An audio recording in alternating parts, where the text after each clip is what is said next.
School of Education principal interviews. All right. So can I have you spell your name and give us like an appropriate title?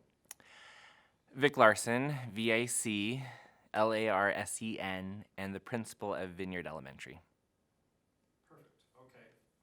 So let's have you, look All in right. there. Let's just look at you the whole time. All right. We'll just carry on a friendly look. Okay. All right. We can do this. We can do this. All right. I feel like I'm like, should be all prim prop or something. No, You you're look great. I'm good. And just Okay. mind the toe tapping. I do hear that with them. Oh, okay. Okay. Good to go. Okay. First question. How would you describe the clinical teacher preparation program? I would describe the clinical program as an opportunity for future educators to learn and to be mentored by actual classroom teachers while also taking university courses to prepare them to obtain their elementary license. The great thing about the program is that these particular students are able to be with us in our own buildings from the very beginning, from before the students even come to school, where they're being mentored by a classroom teacher, and they're with us the entire day while they're attending different courses throughout the weeks. And so it's been a very beneficial program. You could see a lot of these students make a lot of growth by attending the clinical program. Which characteristics of the clinical teacher preparation are most important to you as a school principal? For me as a principal, I would say some of the most important characteristics would be those that possess initiative and a form of grit or perseverance.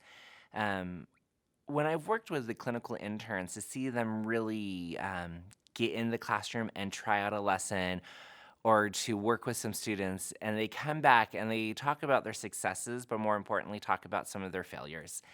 Because teaching is a very hard task because these little students have different personalities and different opinions, and what you create when they're not around, you paint this ideal picture, which is great. But then reality hits in, and it may not always work. And so to see these clinical interns possess the characteristic of saying, you know what, that didn't work, so let's figure out what didn't work and why it didn't work. And then they come back into the classroom with their mentor teachers to try it in a different angle. So those who are just willing just to be okay with some failure. And I think that's an important lesson for us to teach our students as well, where you're not going to get the right answer on the first try, and it's okay. And with our clinical interns, for them to possess that same type of attitude of overcoming the hard part is super important. And I would say teaching is not just a one-time thing. When you're in, you're fully committed. You become emotionally committed to your students, to your profession, so you don't want to leave. I've been in education now for over 10 years, and I love it.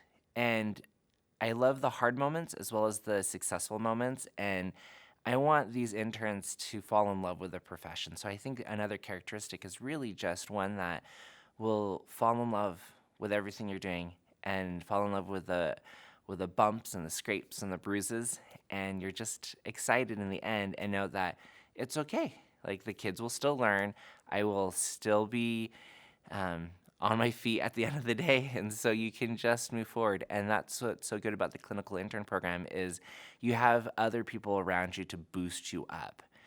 You have your mentor teacher, you have your university teachers as well cheering you along, and then you really get to know the administrator.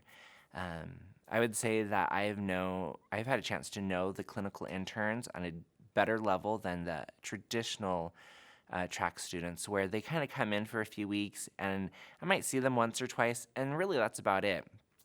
But with these clinical interns, where they attend our professional development, they're eating lunch with us, they're attending our collaboration, they're right there with us when we're making those important decisions and asking questions and taking that initiative just to say, hey, I'm a faculty member here. They're not viewed as a student, they're viewed as a valued faculty member. And when they take that to heart, that's when they become successful, and that's when the rest of the faculty trusts them, and we give them more opportunities to learn. We don't just throw them in a classroom and say, hey, just watch these kids while we're at this meeting, or watch this kid because we need someone to watch them. It's no, what do you think we can do to make sure that these high kids are learning? How can we enrich them? How can we improve our tier 1 instruction? And we asked them for their opinions. And it was so good because last year we had 7 amazing interns that were not afraid to share. And in a faculty meeting, when we were talking about an issue that came up with some behaviors that we noticed school-wide, we had one of our interns said, hey, I have an idea. And it was a great idea. And we took it and we ran with it. And as a faculty, we've grown to love them. And at the end of the year, we were kind of sad to see them go because they're like, oh, bummer, you're not going to be with us next year. But they've really shown character and heart and perseverance throughout the whole year. And those are some of the characteristics I would say we look for. Great. All right. How does the clinical program impact the future teachers and their preparation? I would say that they see what a real teacher actually does. At times, we really think that teaching is pretty easy. We see these cute little kids, and we're like, you may even go on a Pinterest board and find some really cute ideas, and you're like, oh, I want to do those. Those are so fun. And you try to do them, and you're like, oh, that wasn't so good. Oh, that 5-year-old wants to not go where I want him to go.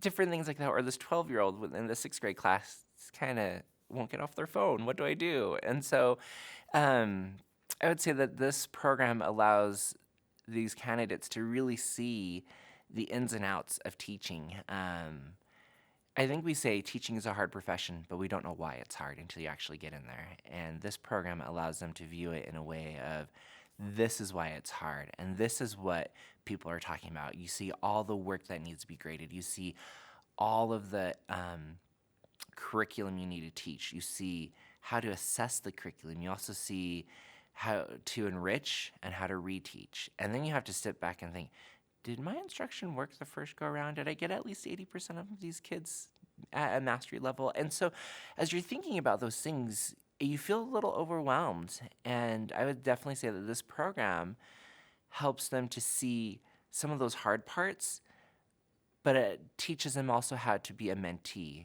teaches them how to seek out help. And then in return, how to give input to somebody else who's taught for a while, because what I did when I first started teaching isn't what we do now in the classroom. Things have changed even over a course of 13 years. And so it's important for them to see how to interact with other professionals, and as we're dealing with all these student lives. And then also to see, how do we deal with parents? Parents is a hard component of teaching. I've heard educators say, I love teaching, I just wish I didn't have to deal with the parents. And so they see what they need to do. These interns see how to interact with parents. How do you communicate? How do you handle the public relations aspect of teaching? Because before we didn't have to deal with that so much, but now we do with the advent of social media, people talking all the time, wanting quick responses. That's how our society is. So you have to know how to interface with that. And so I would say that they're viewing all those different things that teachers do. It's so multifaceted. But in the end, at the end of the day, you see the kid get something, and that's your paycheck. That's your reward. And you see your teacher, your mentor teacher celebrating, and something about it rejuvenates you. And you're like, oh, I can take care of all of this other stuff that's not fun because I made sure that this kid can read. I made sure that this kid understands vowel teams. If you've been working on that. This kid knows how to do ratios and rates and proportions. And you feel those successes because that's what rejuvenates people, knowing that people can learn, knowing that your students have learned something that will help them to become anything they want to be when they're older. That's what makes teaching so valuable, and that's what these interns are seeing. They're seeing those successes, and they can view it so well that it hooks them into teaching. And unlike before, when they're in a classroom for like 2-3 weeks and people don't know what to do with them because you're just in here for a short amount of time, they don't get to see those successes. Versus now, they see them and they want to teach. And it was so great when we had 7 interns at the beginning of the year, and to have 5 of the 7 get picked up as paid interns for next school year. And when I was talking with the other principals after the interview process, they got picked up in a heartbeat. Every single principal wanted one of them. And in fact, they were asking, like, how do we make future teacher candidates like them? Because they saw within a short interview how much experience and how much success they had by going through a clinical intern program versus a traditional program. So I would say that's right there in itself is why anybody should definitely go through the clinical intern program, because they get hands-on practical experience along, of course, with the theory, but you just get to apply it right after like day one, which is so invaluable, I would say. How does the clinical program impact K through 6 students? I would say in the clinical intern program, you're usually assigned to one teacher to mentor you, whether it's an upper grade or lower grade. But you float through all the grades eventually. The interns at my school, or the clinical interns at my school, they did a lower grade experience and an upper grade experience at the semester break or at the semester change. And they really saw the whole gamut of from early childhood to young adolescents when they're going into the junior high mode. And it was funny because I had one of the clinical interns. She was in a kindergarten class at the beginning of the year, and then she ended up in a third grade class at the second half. But I had her work with some sixth grade students because she was talking about how she wanted an upper grade experience. So I had her work with them in a little group setting for an enrichment center. And she's like, oh, wow, these kids are so different than these kindergartners. Like, you have to be really quick. Like, with little ones, you have to be fast on your feet to catch them. But with the older kids, you just have to be very quick-minded and understand how to, you have to know your stuff, or they're going to call your bluff. And she said that was an eye-opening experience for her. And to really kind of see a sampling of somebody day one in a public school setting to, hey, I'm in junior high now, and having one foot there and one foot in the elementary world. And I say, so those teachers are so much more well prepared. And not only are they getting the teaching aspect of it, but again, they get our collaboration part. They get our teacher professional development, where a traditional student doesn't get. Like these interns or these clinical interns, they attended every single professional development I conducted for my whole faculty because they're part of the faculty. And they were so involved, and they're asking questions like, oh, okay, well, this is what I did in second grade when I was in this classroom, and you're saying we need to change it for fifth? Like, yeah, how do we change this? And they were tackling those issues with us. So they really saw what an elementary school is facing on a day-to-day basis. And they saw how kids change from early childhood to, like I said, to a 12-year-old, someone who's going through puberty. And they were there, these interns were there the day we had our maturation assembly and talk. And it was funny listening to these clinical interns like, oh my gosh, like this is so weird. Like I was literally helping some kids tie their shoes because they don't know how to tie their shoes, to see this. And they realized like, wow, this is crazy to see what a school has to go through. But they loved it. And I think it also helped them to realize what grade levels they really connected to. I taught sixth grade for a long time, for over 10 years. And I love sixth grade. And I can never, ever see myself in a kindergarten classroom because they're so different. I'm like, I don't know if I can handle helping them zip up their coats, tie their shoes, blow their nose, helping them go to the bathroom. Like, those are things that I'm like, I don't want to go down that road. Well, a sixth grader is really independent, and so I kind of fell in love with the upper grades because that was just more of my personality. But I didn't know that when I went through my teacher prep program, because you had 2 weeks here, or 3 weeks in the lower grade, 3 weeks in the upper grade, and you had a little sampling of student teaching, and you're like, well, I still don't know if I liked it or didn't like it because you're so concerned about getting through your coursework and making sure that you're doing well for your observations from your university professor. Well, here, you're not worried about your observations so much because you're like, this is what I do day to day. I really am acting like a teacher. So that part's gone. You're not worried about your university stuff. And then you get to see like how an upper grade teacher handles upper grade students on a regular basis versus this short little window in the middle of the school year. You see, like, oh, okay, this is how sixth graders are. Like in May, they're a little snarky, and but you don't see that in a normal experience. But you see this here now because you're living it with us. And so I would definitely say that these applicants or these interns really have a good understanding of a K-6 development. Unlike before, where, like I said, it's just you're like a little guest in different grade bands. But now you're like, no, you get to live it, you get to breathe it, you get to cry with us, you get to laugh with us, you get to celebrate with us in every grade level. Okay, last question. All right. In what ways clinical preparation aligns with 21st century education? I would say the program itself is more aligned to 21st century education. As we explore that as a whole faculty, we're talking about the communication aspect and the collaboration and the perseverance and those dispositions involved in a 21st century learner. This program allows for that. You're collaborating all the time with the teachers, with your UVU teachers, with the parents. I remember sitting down with all of our clinical interns, and we're saying, like, what are some good things that are happening?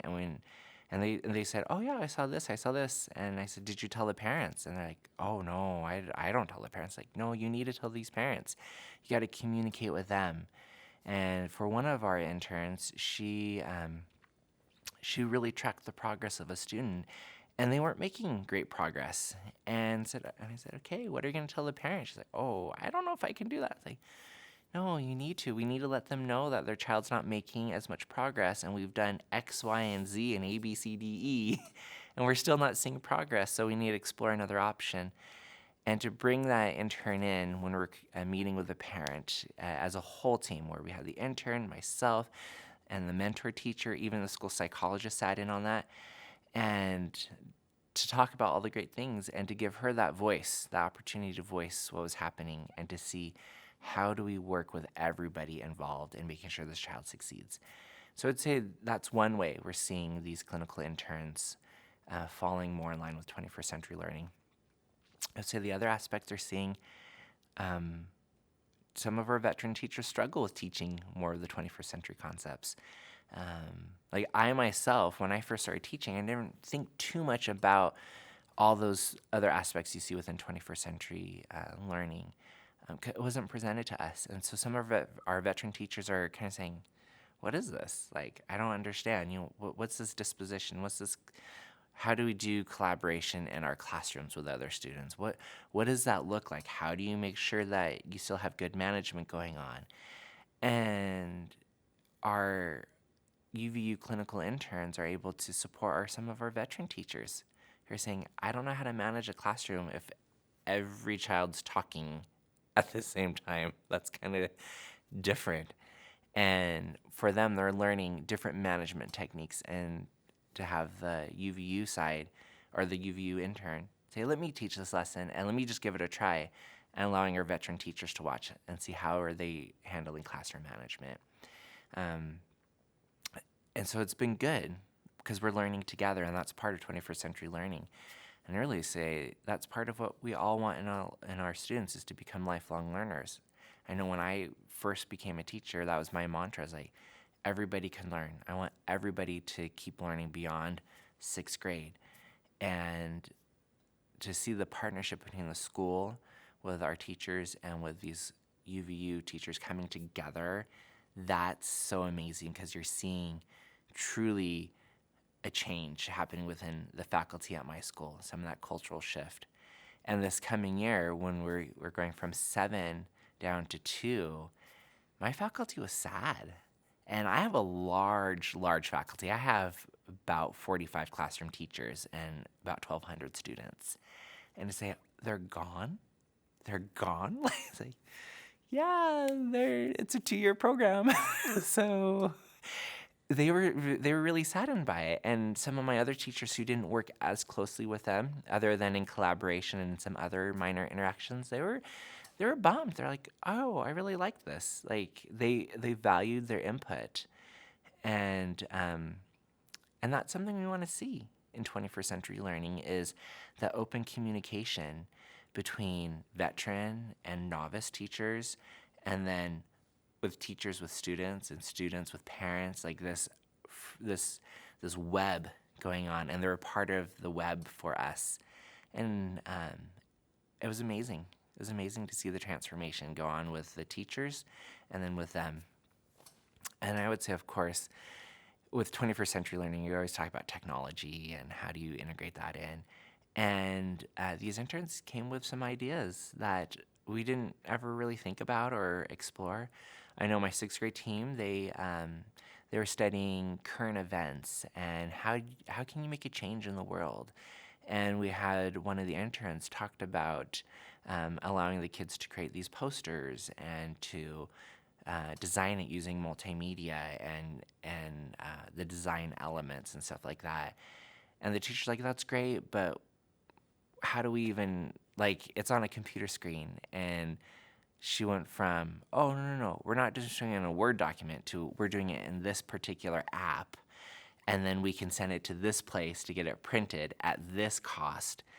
And then they came to me and she said, here's the budget of what we need to get this stuff printed. And this is the site and everything. I said, great. And we found the funds to allow her to go forward with this.